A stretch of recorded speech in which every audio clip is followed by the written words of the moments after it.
Welcome back, everyone, to the Risk Intel podcast, powered by SRA, where we share risk intelligence from experts across the banking industry. I'm your host, Ed Vincent, Executive Vice President at SRA.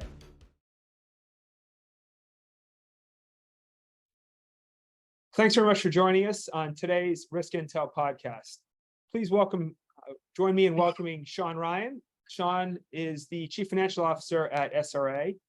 But prior to wearing the CFO hat, Shawn, you were our Managing Director and Head of Innovation and led our FinTech initiative. So I'd love to drill in a little bit today on that FinTech experience. Absolutely. So let's Glad to be here. Thank you. Let's get into it with this question of the FinTech Risk Maturity Framework. So This was a concept that built on top of what SRA had done in the enterprise space. And we've taken that concept and brought it over into the FinTech space. So why did we create the FinTech RMF? Well, you mentioned that it's built on the RMA-RMF, or the Risk Management Association RMF, and that is designed to allow an organization to grade themselves, take a look at their own risk management practices, and gauge their maturity. Are they a mature risk management organization, or are they an immature risk management organization? And given the importance of being good risk management managers when it comes to working with FinTechs, we figured, well, it is absolutely applicable to your maturity as you prepare to manage a FinTech. So we think in the best case, you would grade yourself and your FinTech risk management program before you begin to do business with FinTechs.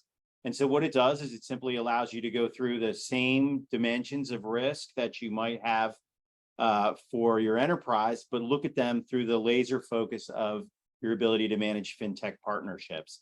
And so you're looking at their business qualifications, you're looking at their governance, you're looking at, your governance of FinTech relationships, you're looking at how you handle information security practices with respect to your FinTech partners. And we think it sets you up more effectively to begin the due diligence for the idea of bringing on new partners. So yeah, it's built basically upon that RMA-RMF, but laser focused on your ability to manage FinTech partnerships. All right, let's shift gears a little bit from the theoretical into the practical. Right, while you were leading the FinTech team at SRA, you conducted risk assessments of FinTechs, and you also helped banks go through that process of that self-assessment, that FinTech Risk Maturity Framework self-assessment. Can you take us through, one of those examples when you helped a bank go through that journey, and what was their experience and any observations that they shared with you? Sure. Well, first of all, we were helping a financial institution who is anticipating a partnership with a digital asset exchange or a crypto asset exchange. Needless to say, given the recent events, they probably put that particular strategic initiative on hold. But the first thing that you find out when you do that kind of self-assessment is that your existing vendor risk management practices probably aren't robust enough to handle the kind of risk associated with doing business with a FinTech, doing business with a company that originates loans on your behalf or generates deposits on your behalf. You effectively want their risk management practices to be as robust as yours. So I think we saw a couple of things. Whereas the institutions probably think that their vendor due diligence is good, for this kind of activity, it needs to be really good. It needs to be 2 or 3 bars higher than what they're used to. And that just doesn't just mean the amount of work that they do, but the kind of information that they look for. They might have accepted, for example, a thinner financial condition file in the past to do business with a lawn care provider or the folks who shred your documents or those kinds of things. But if you're going to have somebody originate deposits on your behalf from across the United States, as opposed to it's a whole different animal. You're going to need a lot more information. You're going to need a lot stronger due diligence.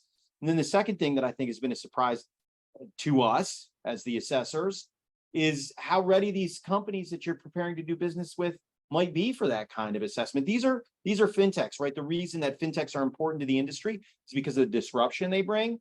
Well, disruptors are generally younger companies with maybe not as experienced risk management teams as the bank has. And so they may not even understand the expectations that are going to be placed on them from a compliance perspective, from their vendor risk management perspective, right? Your fourth party is the bank. And so you're going to find that you're doing a lot of educating. You're educating your fintech partner as to what might be expected to do business with you. And that I think was a surprise to us. It certainly was a surprise to some of the clients we've worked with. The other thing that I think is important for the bank to recognize is the level of monitoring that you're going to have to engage in, right? It's not, these are going to be high risk vendors, what you might call tier ones in your vendor risk management framework. And so it's not going to be, you ask the procurement department to do your annual vendor risk management assessment. No, you probably have to be on top of risk as it develops with these partners effectively in real time all the time. And so it's good to have a really robust monitoring program in place, a really robust issues escalation program in place, a really robust alert mechanism in place. And those are things that a lot of institutions think they have, but when you put it to the scrutiny of these kinds of partners, maybe their own systems and programs aren't robust enough. Right. I would encapsulate that as bringing a level of safety and soundness into this ecosystem. Sure. That hasn't necessarily been there in the past. I think that's right. A level of the expectation is that the provider, the third party that you're working with, the fintech that you're working with, can meet the same safety and soundness bars that the regulators would place on you, the bank. After all, they're doing banking for you, right? It's banking as a service. They're using your charter to generate business for both themselves and for the bank. And so the regulators are looking at this. We want that fintech, we want that partner to be as safe and as sound as the bank itself. And that's what their exams will look at. And in fact, we've seen in recent consent orders that's exactly how they're treating these partners. They're treating these partners as if they're the bank itself, and they're expecting the same risk management practices the bank has in place, and the bank's ability to guarantee that those practices are in place. And so I think you're right. The stakes are just raised. Right. Let's dig in a little bit into this experience of evaluation of the fintech, the risk assessment of the fintech, the management of the fintech. Right.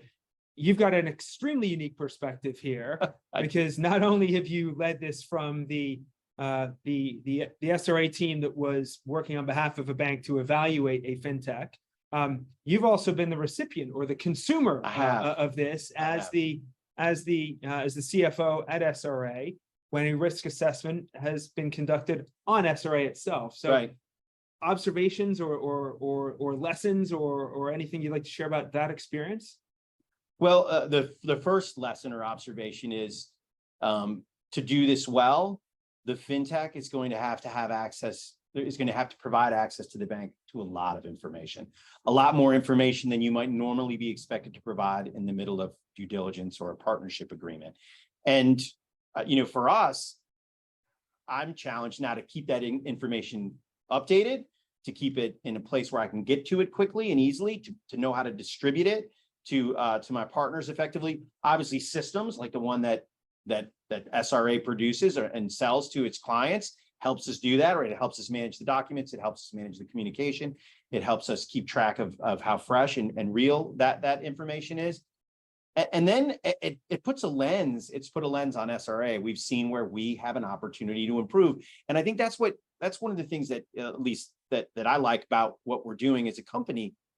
We're trying to both help the bank choose good fintech partners, but we're also interested in helping those fintech partners be safe and sound so that they can do business with more banks. When fintechs first came into the marketplace, right, there was this idea that they were going to disrupt banking. It's actually turned out to be exactly opposite the case. They're helping the bankers be disruptive to the capital markets, to the financial markets. And so in order to do so, we want the fintechs to be well managed from a risk perspective. And our tools help put that lens on the fintech and actually help educate the fintech on what is expected of them in order to do business in this highly regulated market. Great. It's raising the safety and soundness again on both sides of the coin there, right? The bank side and the fintech side. Yeah, and if I could just add something, it's not safety and soundness is the bar, but the reason risk management is important is you're a finance guy, Ed, you know that the risk and return is a trade-off. And what we're trying to accomplish is to illustrate how exceptional risk management actually allows you to earn a higher return or to meet your strategic goals as a financial institution without taking undue risk into the bank. And so it's really about being able to execute on your strategy without the pitfalls that you might have if you didn't do that well. And I think that's what makes risk management exciting, actually. Awesome. Shawn, great perspective, right? You brought a huge amount of historical perspective, some hands-on practitioner perspective here as well. And thank you for sharing. Thank you for sharing it with our Risk Intel audience today. Thanks, everybody, for Appreciate it. joining us today.